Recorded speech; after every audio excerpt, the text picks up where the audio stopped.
Hey, free thinkers. Again, congratulations to the 47th President of the United States of America, Donald J. Trump. Thank you, sir. Thank you, sir. Thank you, sir. The amount of restrictions and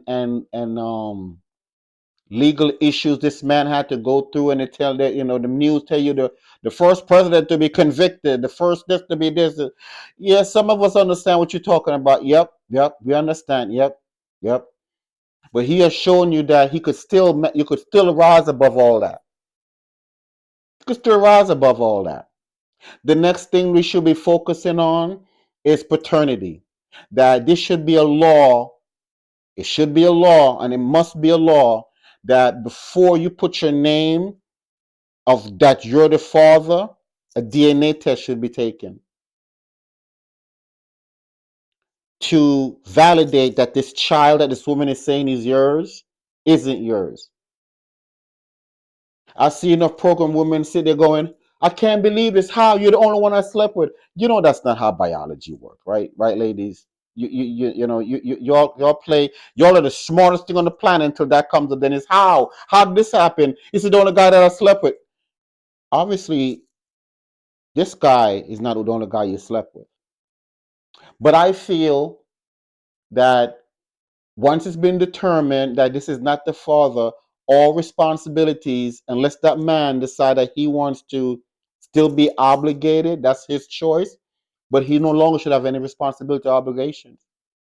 The court have weaponized this to where women have used this to where they find a responsible man after sleeping with an irresponsible male to take care of their children or the child for 21 years.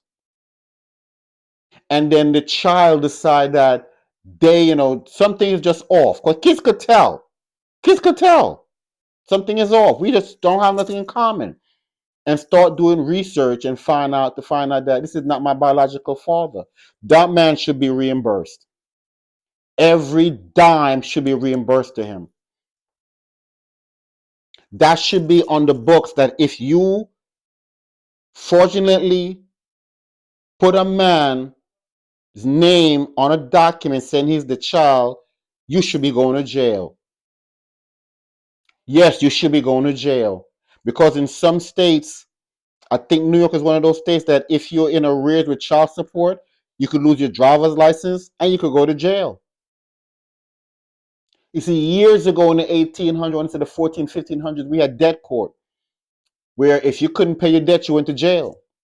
Well, we have since abolished that, right? Because we're like, that makes no sense. But we've used the same analogy to where a man has not paid child support and you're putting him in jail for not paying child support.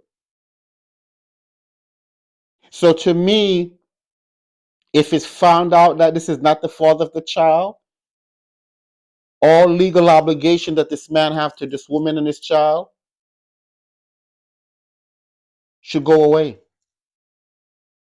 Now, if this man have spent money to raise this child, time spent, because money's not everything. It's the time. It's the time, the emotions, the connections that she went through bonding with a child that's not yours. You see, if you willingly know this is not yours, then that's something different.